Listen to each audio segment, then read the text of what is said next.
Welcome friends. मैं अभिजीत माझी आपको नए से और एक प्राइस एक्शन सेटअप और लॉजिक समझाने के लिए क्लास में आया हूँ। देखिए, ये जो चार्ट है निफ्टी 50 का, तो लास्ट वीक में जो हम लोग डिस्कस किया था इस डोजी को, तो लास्ट वीक में हम लोग जब ये डिस्कस कर रहे थे कि ये वाला जो डोजी का हाई और ये कॉम्बाइन लो, इसको हम लोग क्यों मार्क किया, आज उसको समझेंगे। ठीक है, इसके पीछे का रीज़न क्या था, इसका पीछे का एनालिसिस क्या है, यही हम लोग समझेंगे। देखिए, ये जब प्राइस इधर ट्रेड कर रहा था, मतलब लास्ट वीक का पहले जो वीक गुजरा था, उस टाइम पे प्राइस यहाँ ट्रेड कर रहा था नियर अबाउट 24,300 के पास। तो प्राइस इधर क्यों ट्रेड कर रहा था, इसके पीछे का कारण सिर्फ एक सिंपल तरीके से आपको समझना है। तो देखिए, जब प्राइस 5 अगस्त का वीक जो था, उधर में एक लो लगाया था। वो लो के बाद प्राइस एक मूव किया अपवर्ड डायरेक्शन, मतलब उसके बाद देखिए कैंडल पूरा पॉजिटिव कैंडल, और एक बीच में एक रिट्रेसमेंट आया था, और उसके बाद फिर से एक अप मूव। मतलब इधर जो बायर बाई किया था, मतलब जो बायर अभी उस टाइम पे बाई किया था, तो वो बायर का ऑर्डर पेंडिंग रह गया था।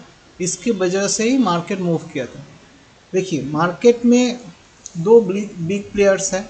एक है, मैं पहले भी बोल चुका हूँ, FII मतलब फॉरेन इंस्टीट्यूशन इन्वेस्टर, और एक है DII, हम लोगों का डोमेस्टिक इंस्टीट्यूशन इन्वेस्टर, जिनके पास बहुत सारा पैसा है। हम लोग तो छोटा एक रिटेलर है, हम सब रिटेलर मिल के भी इन लोगों के जैसे पास का पैसा नहीं है, और ये लोग मार्केट को जितना मूव करा सकते हैं अपवर्ड्स या डाउनवर्ड्स, उतना हम सभी लोगों का पैसा मिलाकर भी हम लोग मार्केट को मूव नहीं करा सकते। ठीक है, तो उन उन लोगों का एक चाल है। चाल मतलब वो लोगों का एक प्रोसीड्योर मेंटेन करता है, प्रोसीड्योर के हिसाब से ही वो लोग ट्रेड करता है। उन लोगों का क्या प्रोसीजर है, वो लोग अगर अगर प्लान करेगा कि हम लोगों को ये जोन से बाइंग उठाना है। मैं थोड़ा फ्रेश चार्ट में आ जाता हूँ, पकड़ लीजिए। अगर उन लोगों को किसी स्टॉक में 100 से 101 के अंदर बाइंग करना है, तो वो लोग उधर आहिस्ता आहिस्ता से बाई करेगा। जब प्राइस 101 तक कोई सेलर नहीं मिलेगा मार्केट को, तब मार्केट एक राइज होता है। ठीक है, मतलब 101 में सेलर नहीं है अभी, तो बाई कौन करेगा? बाई का बायर तो बहुत सारा है, लेकिन सेलर कोई नहीं, तो प्राइस ऑटोमेटिकली अपवर्ड्स जाएगा और नए सेलर्स के लिए।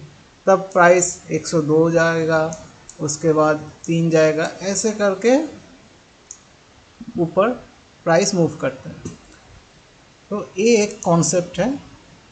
और एक बात है, जो ये FII और DII जो मार्केट में ऑर्डर एग्जीक्यूट करता है या ऑर्डर सिस्टम में लगाता है, वो लोग कभी भी अपना ऑर्डर कैंसिल नहीं करता है, क्योंकि उनके पास इतना सारा पैसा है और उन लोगों को मालूम है कैसे मार्केट को मूव करना है, कैसे मार्केट को होल्ड रखना है, किस लेवल तक होल्ड रखना है, उसके बाद कहाँ से प्रॉफिट बुकिंग करना है, कहाँ तक मार्केट को चलाना है।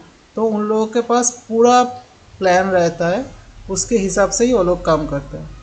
तो जो अभी इन्वेस्टर्स और इंस्टीट्यूशन यहाँ पे बाई किया था, उन लोगों का एक पेंडिंग ऑर्डर रह गया था, जिसके वजह से ही मार्केट इतना ऊपर तक चल के गया नया सेलर को ढूंढने के लिए। तो आहिस्ता आहिस्ता ऊपर गया, तो इधर जो बायर्स बैठे हुए थे उनका ऑर्डर वहीं पे लगा हुआ था। तो इसके वजह से ही देखिए प्राइस जब इस रेंज में आया ना तो प्राइस रुकने लगा, क्योंकि वो जो पेंडिंग ऑर्डर रह गया था इस जोन में, एक्चुअली जोन ए है, क्लियर करके दिखा देता हूँ। ये जो लोअर वीक है ना, यही वो जोन है। इस जोन में पूरा उन लोगों का पेंडिंग ऑर्डर है, इसीलिए प्राइस इधर में रुका हुआ है। ठीक है, तो जब तक ये बायर्स का पेंडिंग ऑर्डर इधर पूरा एग्जीक्यूट हो जाएगा तब मार्केट एक फॉल होगा। अगर उससे पहले ये बायर्स अगर फिर से एक नया डिमांड क्रिएट कर सकता है तो उसके बाद एक अप मूव होगा। तो ये आपको समझ में आ गया लगभग। ये एक्चुअल है डिमांड और सप्लाई का कॉन्सेप्ट। ठीक है, देखिए ये जैसे अभी वीकली टाइम फ्रेम देख रहे हैं, ये जो डिमांड और सप्लाई होता है ये पूरा सभी टाइम फ्रेम में काम करता है। चाहे आप वीकली ले लीजिए, चाहे मंथली ले लीजिए, चाहे कोई मिनट और आवर में भी ले सकते हैं। इसमें सभी में सप्लाई डिमांड ही काम करता है। फिर मैं आपको देखिए ये अभी डिमांड जोन बोला, तो इसके वजह से ही प्राइस इधर रुका हुआ है इतना दिनों तक। ठीक है, देखिए से छोटा टाइम फ्रेम में आ जाता है, कैसे पता चलेगा कि डिमांड जोन कहाँ है? देखिए आवरली टाइम फ्रेम में आ जाता है। ये वाला तो मार्क किया था तो अभी इसको हटा दिया। देखिए प्राइस ऊपर से फॉल होते होते हुए आया, थोड़ा ऊपर गया, मतलब रिट्रेस किया, फिर से सेलर ने सेल किया। अभी क्या हुआ, इस लेवल में एक पॉजिटिव कैंडल हो गया, मतलब सेलर और सेल नहीं कर पाया, कोई बायर है जो प्राइस को अभी होल्ड कर रहा है। तो उसके बाद कैंडल बना पॉजिटिव एक रेंज को टेस्ट किया। उसके बाद फिर से सेलर इस जोन से, देखिए जो अपर वीक बन रहा है ना, इधर से सेल किया। उसके बाद ये जो बायर था जो फिलहाल 3 to 4 आवर्स के लिए प्राइस को होल्ड करके रखा था, वही बायर्स के जोन के पास आ गया। देखिए प्राइस को थोड़ा बड़ा कर देता हूँ, थोड़ा आपको क्लैरिटी से दिख भी जाएगा और समझ में आएगा। देखिए प्राइस ऊपर चल के गया, क्योंकि इधर बायर है तो लोग बाई कर रहा था, तो प्राइस ऊपर लेके गया। सेलर ने यहाँ से फिर से सेल किया, लेकिन ये जो बायर अभी लास्ट टाइम में बाई किया था उन लोगों के जोन के पास लेके गया। तो वो लोग इतना ऑर्डर इधर एक डाल दिया कि उतना सेलर नहीं मिला उस जोन में, तो प्राइस पूरा चल के ऊपर तक गया। ठीक है, तो ये एक डिमांड होता है। अभी कैसे आइडेंटिफाई होगा कि हाँ ये एक्चुअल में डिमांड है? देखिए ये एक बॉडी साइज नेगेटिव कैंडल था, उसके बाद एक छोटा सा कैंडल डोजी टाइप का बना है। ये डोजी के बाद मैं वीकली चार्ट में भी आपको सिखाया था कि ऐसा एक बॉडी साइज कैंडल होगा, उसका अगर लोअर साइड में एक ऐसा डोजी टाइप का कैंडल होता है तो उसका उस डोजी का अपर वीक, और क्योंकि नीचे में बना है बॉडी साइज कैंडल का, तो कॉम्बाइन लो को मार्क करके रखना है। अगर कॉम्बाइन लो ब्रेक हो जाएगा तो डाउनफॉल, और अगर इस डोजी का हाई ब्रेक हो जाएगा तो अपवर्ड मूव। देखिए नेक्स्ट कैंडल में क्या हुआ, एक बड़ा सा अप मूव आ गया। तो मतलब इधर जो बायर खरीद रहे थे ये लास्ट टाइम पे, वही बायर है जो अभी प्राइस में इतना डिमांड क्रिएट कर दिया कि प्राइस कहाँ से 23,850 से चल के 24,500 तो मतलब 600 पॉइंट का 600 से 700 पॉइंट के लगभग मूव उन लोगों ने दिया है। तो ये वाला जो कैंडल है ना, इधर से इधर, ये जो एक पूरा डिमांड जोन है। इधर ये जो बायर्स है ना, इन लोगों का पेंडिंग ऑर्डर इतना रह गया है कि प्राइस उसके वजह से इतना दूर चल के गया है। अभी क्या है, डायरेक्टली चल के गया है, तो ऊपर सेलर तो बैठा ही हुआ था, उन लोगों को उनका प्राइस में सेलिंग करने का फिर से अपॉर्चुनिटी मिल गया, तो वो लोग क्या किया, ऊपर से सेल किया। अभी क्या है प्रेजेंट सिचुएशन में, सिचुएशन में ऐसा है कि अभी ये जो ऊपर में जो टॉप में सेलर बैठा हुआ है ना, और नीचे में से जो बायर बैठा हुआ है, वो लोग ज़्यादा इंटरेस्टेड नहीं है अभी इस जोन में कुछ ट्रेड एग्जीक्यूट करने के लिए। इसी के वजह से ही प्राइस अभी भी इस जोन में रुका हुआ है। देखिए, अगर इन लोगों का तो इतना, बायर्स का इतना डिमांड है, वो थोड़ा थोड़ा थोड़ा थोड़ा करके काट रहा है। लेकिन अगर आप सेलर है, सेलर का नेचर होता है एग्रेसिव नेचर। आप लास्ट वीक में अगर वीडियो देखेंगे उसमें आपको पता चल जाएगा। मैं फिर भी एक आई बटन में वो वाला वीडियो को पिन करा दूंगा, जिससे आपको क्लैरिटी से समझ में आए। ठीक है, तो सेलर्स का बिहेवियर होता है एग्रेसिव बिहेवियर। देखिए क्यों एग्रेसिव होता है, इसका एक सिंपल से आप समझ लीजिए। अगर आप किसी स्टॉक में या म्यूचुअल फंड में या किसी जगह में आप इन्वेस्ट कर रहे हैं, तो क्या हो रहा है, आप महीने में कुछ कमा रहे हैं, उसके उधर से कुछ सेविंग्स करके उसको अपने फ्यूचर के लिए इन्वेस्ट कर रहे हैं। ऐसा ही होता है ना, सभी लोग ऐसे ही करते हैं। कोई एफडी में लगा रहा है, कोई एलआईसी कर रहा है, मतलब महीने महीने थोड़ा थोड़ा करके सेविंग्स हो रहा है। तो ये बायर का एक काम बिहेवियर है, सॉफ्ट बिहेवियर है। लेकिन सेलिंग का नेचर क्या है, आप तो पूरा सेविंग्स कर लिया 10 साल में, 5 साल में, 1 साल के अंदर, महीने महीने करके जो जमा किया था, तो वो आप क्या करें, एक ही टाइम पे निकाल लेंगे ना। तो सिंगल क्लिक एंड पूरा विड्रॉ हो जाएगा मार्केट से पैसा। तो इसी की वजह से ही मैं बोल रहा हूँ कि सेलर्स जो बिहेवियर है वो एग्रेसिव बिहेवियर है। देखिए ये जो पूरा रेड कैंडल है, ये सेलर है। कौन, ये पूरा सेलिंग का कैंडल है। इस ऐसा अगर और एक छोटा सा कैंडल बन के बड़ा एक कैंडल बन जाता रेड साइज, तो मतलब सेलर बहुत स्ट्रांग है एंड वो पैनिक क्रिएट कर रहा है। लेकिन अभी क्या हुआ, देखिए ऊपर से तो ये सेलर बैठा हुआ है, नीचे में ये बायर है, लेकिन प्राइस ज़्यादा मूवमेंट नहीं कर रहा है, छोटा सा एक जोन बना के उसमें ट्रेड कर रहा है। तो अभी देखिए छोटा टाइम फ्रेम में अगर आ जाते हैं, 10 मिनट के टाइम फ्रेम में देखिए,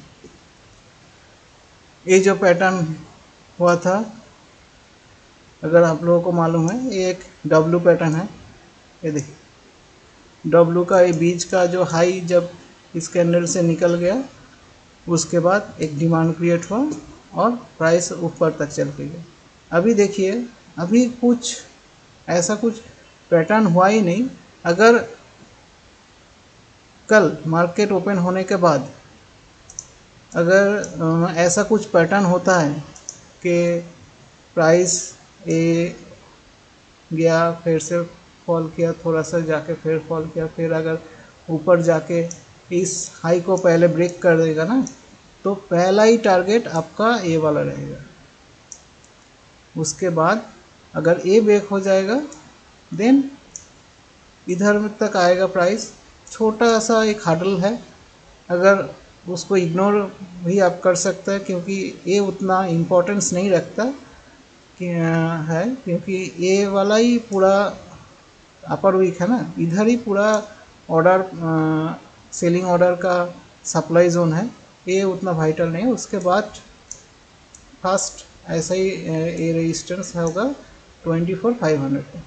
तो आपको समझ में शायद आ गया होगा कि डिमांड और सप्लाई कैसे आइडेंटिफाई होता है। और एक बात है, अभी जो ये डिस्कस किया, इसमें पूरा जो सप्लाई और डिमांड, ये पूरा कॉन्सेप्ट है, ये सभी टाइम फ्रेम में काम करता है। ठीक है, देखिए 10 मिनट का टाइम फ्रेम में भी काम कर रहा है। अभी दिखा देता हूँ, देखिए ये एक जो जोन है ना, ए और ए जो गैप है, ये एक डिमांड का गैप है। उसके पहले भी एक ए वाला एक डिमांड का गैप है। मतलब बायर्स का इधर पेंडिंग ऑर्डर अभी भी है।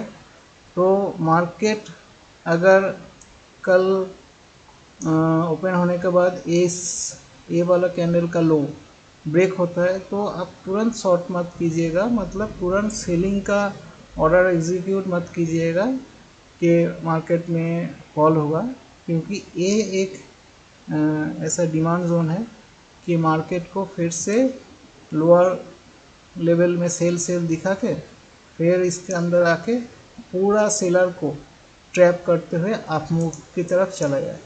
तो पहले कॉन्फर्मेशन होने के बाद ही एक ट्रेड लीजिएगा, क्योंकि ये लेवल अगर ब्रेक होता है तभी सेलिंग आएगा, उससे पहले कुछ सेलिंग का चांसेस नहीं है।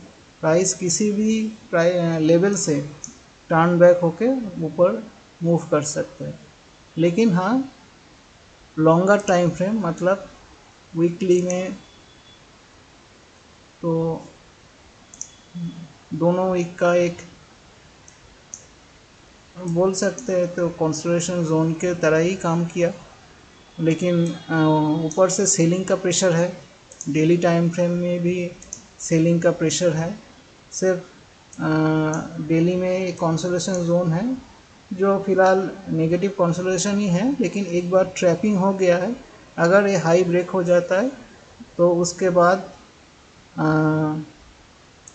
ए वाला टारगेट रहेगा 25,000 एंड 25,000 के बाद प्राइस अप मूव में जाएगा फॉर नया और एक हाई बनाने के लिए। यही है इस वीक का एक थोड़ा डीप प्राइस एक्शन जो सप्लाई डिमांड के बिहाफ में है, जो प्राइस एक्शन के बिहाफ में है। इसको आप थोड़ा अच्छे से समझ लीजिए। अगर कुछ डाउट होता है, कुछ समझ में नहीं आता है तो आप मुझे कॉल कर सकते हैं, नहीं तो मेरा जो चैनल में आप कमेंट्स कर सकते हैं, मैं उसका रिप्लाई दे दूँगा। अगर ये वीडियो आपको अच्छा लगे थोड़ा लाइक शेयर और कमेंट्स कर दीजिएगा, इससे तो हम लोगों को थोड़ा मोटिवेशन मिलता है। सब्सक्रिप्शन भी कर सकते हैं, सब्सक्राइब भी कर सकते हैं। और एक चीज़ है, अभी जो ये लेवल हम लोगों ने मार्क किया, ये कोई बाई सेल रिकमेंडेशन नहीं है। ये पूरा एजुकेशनल पर्पस के लिए, आप लोगों को समझाने के लिए ही ये पूरा वीडियो है। अगर आपको इनके इस लेवल के भी आपने कुछ ट्रेड लेना है तो पहले खुद से एनालिसिस कर लीजिएगा एंड आपका जो फिनेंशियल एडवाइज़र है उनसे बात करने के बाद ही कुछ ट्रेड लीजिएगा। Thank you.